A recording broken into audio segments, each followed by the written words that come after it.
It began with a single sharp crack, a sound that would echo across the globe. In Sarajevo, 1914, Archduke Franz Ferdinand's car took a wrong turn. Waiting in the streets, Serbian nationalists, dreaming of freedom from Austro-Hungarian rule. A failed bomb attempt rattled the Archduke, but he pressed on. Fate intervened. A stalled car, a young man named Gavrilo Princip, and 2 fatal shots. The Archduke and his wife were dead. The fuse was lit. Austria-Hungary saw the assassination as a direct attack by Serbia. They issued an ultimatum, impossible to accept, designed to provoke war. The world watched as alliances began to form and the threat of war grew. Diplomats scrambled, but the machinery of conflict was already in motion. Austria-Hungary declared war on Serbia. What began as a regional dispute quickly spiraled. In the tangled web of European politics, nothing was simple.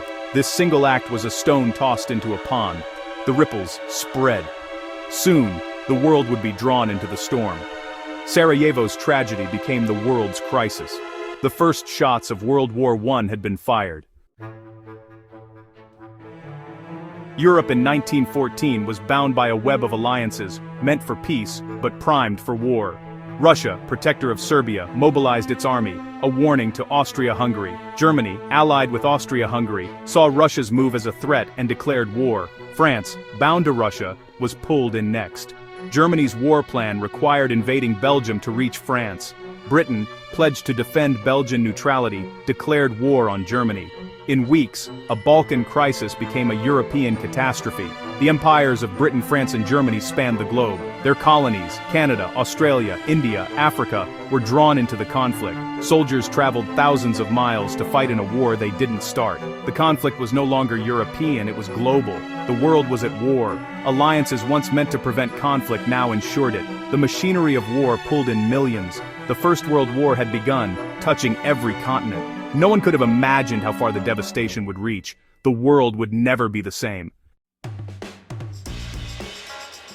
The war was supposed to be over by Christmas. It wasn't. On the Western Front, armies dug in, trenches stretching from the North Sea to Switzerland. Life became mud, wire, and steel, a static, brutal existence. Soldiers faced constant danger, snipers, artillery, disease, and rats. Attacks meant climbing over the top, advancing into machine gun fire and chaos. Survival was luck. Gains were measured in yards, often lost the next day. Yet, in the mud, a strange brotherhood formed. Soldiers shared food, fears, and hopes for home. They endured with jokes, songs, and camaraderie. The trenches were hell, but humanity flickered in the darkness. The war ground on, year after year. Millions lived and died in the mud. The world above was shattered, the world below, united by survival. In the trenches, they became more than soldiers, they became brothers.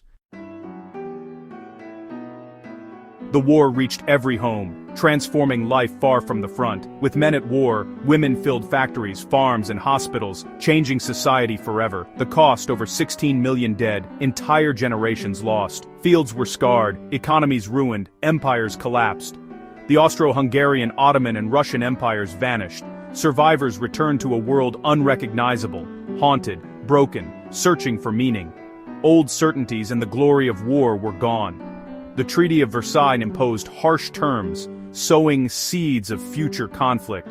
The war to end all wars left a legacy of pain and change.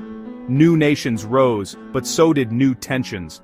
Technology and society advanced, but the wounds ran deep.